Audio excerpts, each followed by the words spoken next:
बनारस का यहाँ का प्रसाद है गाली। अरे सही बोल रहे हो, सही। गाली नहीं देंगे उनका खाना नहीं बचेगा। ये बनारस में मेरा तीसरा दिन था और मैं निकल चला था सारनाथ, जो कि बुद्धिज्म के लिए सबसे खास जगहों में से एक है। मेरी लोकेशन से आधे घंटे का सफर था सारनाथ का, लेकिन अगर बात करने के लिए कोई लोकल हो तो उससे अच्छा कुछ भी नहीं हो सकता। इंडियन लोगों को काशी बनारस करने में उनको डिफिकल्ट नहीं पड़ता है, उनके लिए इजी पड़ता है। और फॉरेनर लोगों को बताने में बनारस और काशी कहने में बहुत डिफिकल्ट पड़ता है, तो इसलिए उन लोगों के लिए वाराणसी वेरी इजी, बहुत इजी पड़ता है। ऑटो वाले भैया की एक के बाद एक कहानियों में मज़ा आ गया। धर्म मज़हब कोई भी हो, लेकिन बनारस के लोग बहुत शानदार हैं। बातों के सिलसिलों के बीच आधे घंटे का ये सफ़र कब बीत गया बिल्कुल पता नहीं चला।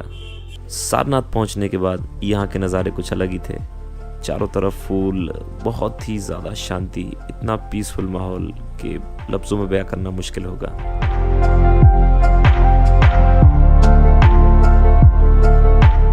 मैं यार सारनाथ पहुंच चुका हूं और सबसे पहली चीज़ जो मैंने यहाँ देखी वो है ये बोधि वृक्ष। ये ओरिजिनल बोधि वृक्ष तो नहीं है क्योंकि वो गया जी में है, लेकिन इसकी दो शाखाएं थीं जो कि एक काट के लगाई गई श्रीलंका में और दूसरी शाखा काट करके लगाई गई यहाँ यानी कि सारनाथ में।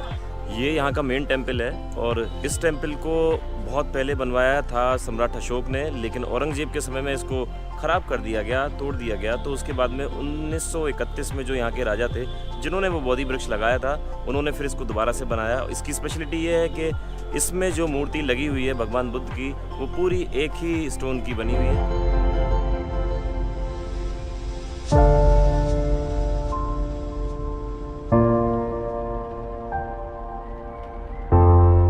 जहाँ आप लोग दर्शन करके आए हैं, ये यहाँ का मेन टेम्पल है। इसका नाम है मूल गंध कुटी विहार। ये पाली लैंग्वेज है। मूल मीन्स होता है मोस्ट इंपॉर्टेंट, गंध मीन्स स्मेल, कुटी means house and Vihar means monastery. इसका छत जो ये पूरा पैगोडा मॉडल है और ये पूरा चुनार के रेड सैंडस्टोन से बना है। इसके अंदर जो बुद्ध जी का स्टैचू आप लोगों ने देखा वो आपका सिंगल स्टोन का बना है, कि पत्थर को मतलब त्रास करके बनाया गया, कहीं से ज्वाइंट नहीं है। 9.5 फीट इसकी हाइट है, बाद में उसको पूरा गोल्ड पेंट से पॉलिश कर दिया गया है। ये मेडिटेशन रूम है ओनली फॉर बुद्धिस्ट। उन लोग आप पूजा पाठ करते हैं, टाइम टू टाइम खुलता है, मॉर्निंग और इन टाइम में खुलता है। और इस मेडिटेशन रूम में जो है बुद्ध जी का एक टूथ, एक दांत रखा है, वो एक गोल्डन बाउल में रखा और पूरा शीशे से कवर किया हुआ है। उसको साल भर में स्पेशली केवल एक दिन निकालते हैं, वैशाखी पूर्णिमा के दिन। बाकी दिन ना उसको निकालते हैं, ना ही कोई पर्सन उसको देखता है। ये सारनाथ जो है आपका पूरा विलेज एरिया में आता है। वैशाखी पूर्णिमा के दिन उनके दांत को यहाँ पे एक हाथी के ऊपर रखते हैं, फिर पूरी सारनाथ पे झांकी निकल जाती है। फिर हाथी को मंदिर के कैंपस के अंदर बैठा देते हैं, जिसको उनके दांत का दर्शन करना रहता है, वो अपना लाइन बाय लाइन दर्शन करते हुए चलाता है। और वैशाखी पूर्णिमा का महत्व तो बुद्धिज्म में इसलिए इतना मानते हैं क्योंकि बुद्धि एक ऐसे सिंगल व्यक्ति थे कि जिनका जन्म वैशाखी पूर्णिमा के दिन हुआ था, जिनको ज्ञान का भी प्राप्ति वैशाखी पूर्णिमा के दिन हुआ था और जिनका निर्वाणा भी वैशाखी पूर्णिमा के ही दिन हुआ था। जन्म मृत्यु ज्ञान की प्राप्ति को एक ही दिन हुई थी, वैशाखी पूर्णिमा के दिन, जिसको हम लोग बौद्ध पूर्णिमा बोलते हैं। इसलिए जो है बुद्ध जी पूरा का पूरा नेट 80 ईयर्स अपना जीवन काल व्यतीत किए थे, ना एक भी दिन कम ना एक भी दिन ज़्यादा। 563 BC को वैशाखी पूर्णिमा के दिन का जन्म हुआ था और 483 BC वैशाखी पूर्णिमा के दिन उन्होंने अपना इस स्टैचू के बारे में आपको यहीं पे बता देते हैं। ये जो स्टैचू आप लोग देख रहे हैं, इसकी हाइट 80 फीट 9 इंच है और ये 280 पत्थरों के टुकड़ों को ज्वाइंट करके बनाया गया है। चुनार के लाल पत्थर से बना और चुनार के कारीगरों ने इसको बनाया है। बट ये अभी आपका रिसेंटली बना, ये 16 मार्च 2011 को बन के तैयार हुआ था और थाईलैंड के गवर्नमेंट का पूरा पैसा इसमें इन्वेस्ट हुआ था और थाईलैंड के एक्सपेरिमेंट्स ने इसकी ओपनिंग की थी।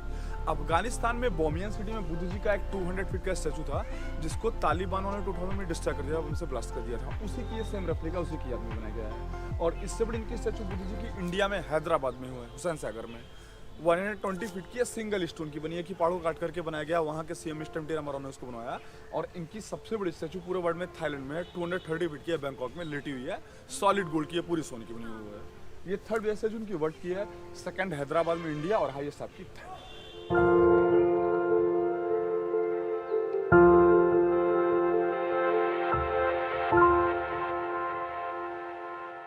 सारनाथ में मैंने एक चीज़ नोटिस करी, एक उद्यान है यहाँ छोटा सा जिसका के नाम है आनंद गार्डन।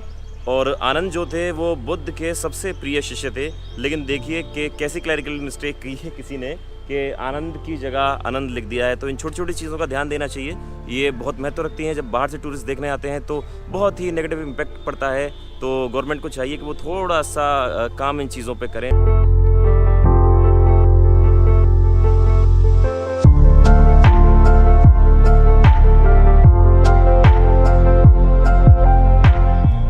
पीछे अशोक की लाट है, ये नेशनल सिंबल भी है हमारा। और ये जो अशोक की लाट है, यहाँ ओरिजिनल अशोक की लाट लगी हुई थी कि जो उसी समय में बनी थी, लेकिन अभी उसको उठा करके म्यूजियम में रख दिया गया है और यहाँ ये उसका रेप्लिका लगा दिया गया है।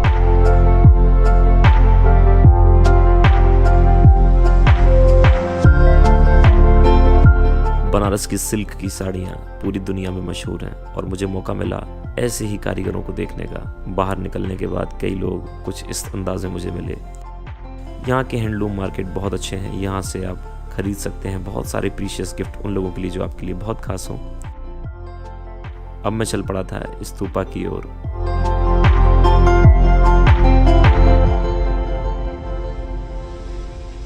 मुझे यहाँ बनारस में आज तीसरा दिन है और 2 दिन तो मैं कहीं निकला ही नहीं, सिर्फ गंगा आरती मैंने देखी। फिर आज मैंने डिसाइड किया कि कहीं जाना चाहिए, पर यार गर्मी तो एक्सेस ही हो गई यहाँ पे आके। खैर मैं फिर भी निकल आया अपने हॉस्टल मेट्स के साथ जो मेरे रूममेट्स हैं। गाइस और ये दोनों भाई दिल्ली से हैं, आप दोनों उदयपुर और मुंबई। तो हमने सोचा कि यार कुछ करना चाहिए, निकल।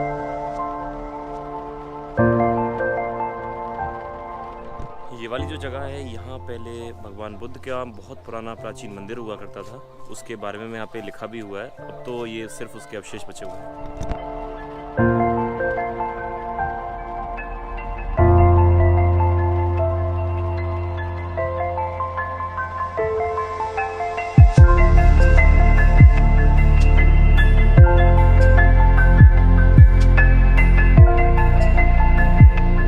आप ये सोच रहे होंगे कि ये पुलिस कार अचानक से कहाँ से आ गई, तो thanks to someone very special के जिन्होंने मेरे लिए ये सुविधा उपलब्ध कराई। और आपके मन में दूसरा सवाल होगा कि मेरे कपड़े कैसे बदल गए, तो जनाब कपड़े नहीं, पूरा दिन ही बदल गया है। हालांकि मैं सारनाथ 2 दिन पहले आ चुका था, लेकिन दिक्कत ये हुई थी कि उस दिन म्यूज़ियम बंद था। फ्राइडेज़ को म्यूज़ियम बंद रहता है। अगर आप भी कभी आते हैं तो फ्राइडे को आपको म्यूज़ियम देखने को नहीं मिलेगा और museum he point of attraction है वहाँ। मोबाइल वो लोग अलाउ नहीं करते, ना ही वीडियो फिल्मिंग अलाउ करते हैं, लेकिन फ़ोटो ज़रूर आप वहाँ खींच सकते हैं। सिर्फ म्यूज़ियम ही था जो मैं पहले दिन नहीं देख पाया था, तो वो ख्वाहिश मेरी आज पूरी हो गई। बनारस अपने आप में बहुत खूबसूरत जगह है। ये बनारस में मेरा आखिरी दिन था और इसको मैंने जी भर के जिया। दोस्तों आज मैं आपसे कुछ कहना चाहता हूँ, अगर आपको मेरी वीडियोस पसंद आती हैं तो प्लीज़ मुझे कमेंट बॉक्स में ज़रूर बताया कीजिए। आपके प्यारे प्यारे और सुंदर कमेंट्स मुझे आगे और भी वीडियोस बनाने के लिए मोटिवेट करते हैं। और हाँ, लाइक करना, शेयर करना बिल्कुल भी ना भूला करिए दोस्तों। वहीं से ही मेरे और आपके जैसे घुमक्कड़ इस वीडियो को एंजॉय कर पाएंगे। और हाँ, अगर आप इस चैनल पे नए हैं तो इस चैनल को प्लीज़ सब्सक्राइब कर लीजिएगा दोस्तों, और बेल आइकन ज़रूर दबाइएगा, क्योंकि ये तो सिर्फ शुरुआत है, पिक्चर तो अभी बाकी है।